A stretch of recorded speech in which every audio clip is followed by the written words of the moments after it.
ꯑꯍꯥꯟꯕꯃꯛꯇꯗ ꯄꯨꯝꯅꯃꯛꯄꯨ e-Manipur Help Desk की माइकैꯗगी तरामना ओक्चरी ngasisu anouba video ama pudun lakchari madudi aikoina mamangda thajinkiba OBC amadi income hojik karam status ta leire amadi application du approve tawrabra aduga approve tawragana kamaina download tawraga sizinagani haibadugi video oiduni adudi video hojinaba tawrasi mayam punna mieng taminarsi aikoi hojik e-Seba Portal na taasi aduga mathaki kasinda yauriba login thabasida nambiro aduga isa na registration tawba matamda semkiba user ID amadi password tu sizinaraga login tawsinbiro aduga hana amukta e-Seba Portal da registration tawdriba oiragadi hana registration tawsinbiro adugi guide video aigi mamangi video da samjakhrabani video dagi link comment da hapcharamge changaga yeksinbiro adudi aikoi hauji username password mentionbiro aduga login tawsinbiro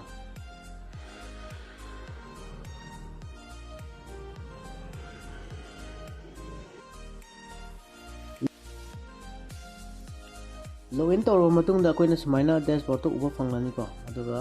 mamangda thajingiba OBC amati income do osile ko total application da tu leire aduga submitted ta walerne ko aduga issue da walerne mamangda submitted da tu legibutu issue ama tawdrabanina submitted da walen maure aduga issue da zakre ko wanda aduga issue tawribase karamba certificate no habatu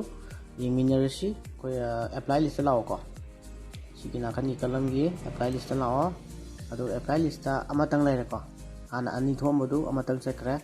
aji kai lemahuri haraganda OBC certificate ti apply list dum leiriba aduga magi status ti kai leri submitted ta leiri ko kai hongdri magi process se kai yorobano habado iminarsi ko sida nambiro aduga acknowledgement receipt mamangi submitted ta legibodo dum machi lengamdri close nambiro aduga ajiki issue tawribado karamano habdo yengesi ko issue da lao issue list da lao aduga issue tawribado mamang nahan thajingiba date 16 da thajingiba income certificate ni ko haidi yam thuna lae limit 2 days sang process 2 days kak changna adum approve tawre haitare ado kamaina download tawgani issue di tawre ko issue tawribasi kamaina download tawgani aduga kamaina koina open tawra sizinagani habadu harake action gi download की button से नंबीरो को नंबीरो तो समाना PDF ama tholani ko समाना इरोले को tholeba PDF से कोइना सिदा सिगी line header सिदा download की बटन ama यावंगनि को download की symbol download this file है जे सिदा उ नमजनबीरो समाना नमलम मतुंदा दोंगी समाना location hangani location hapamdu समाना कोना rename to biraga समाना naming ama thonbiro aduga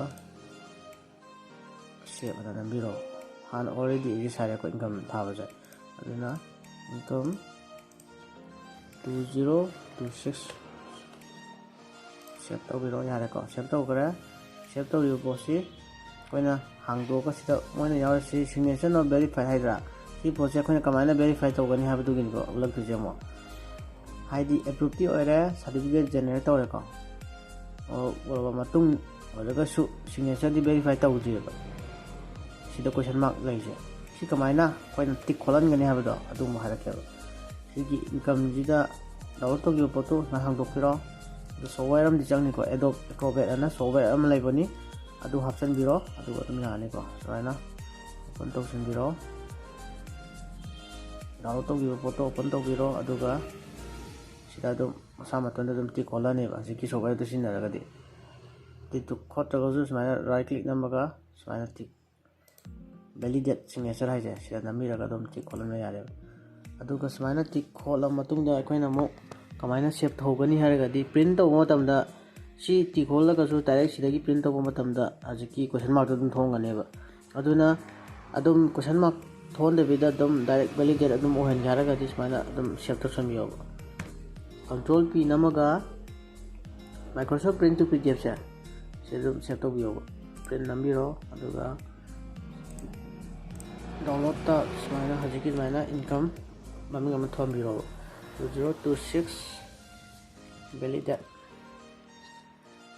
ꯁꯦꯞ ꯇꯧꯕꯤꯔꯣ ꯔꯅꯤ ꯑꯗꯨꯒ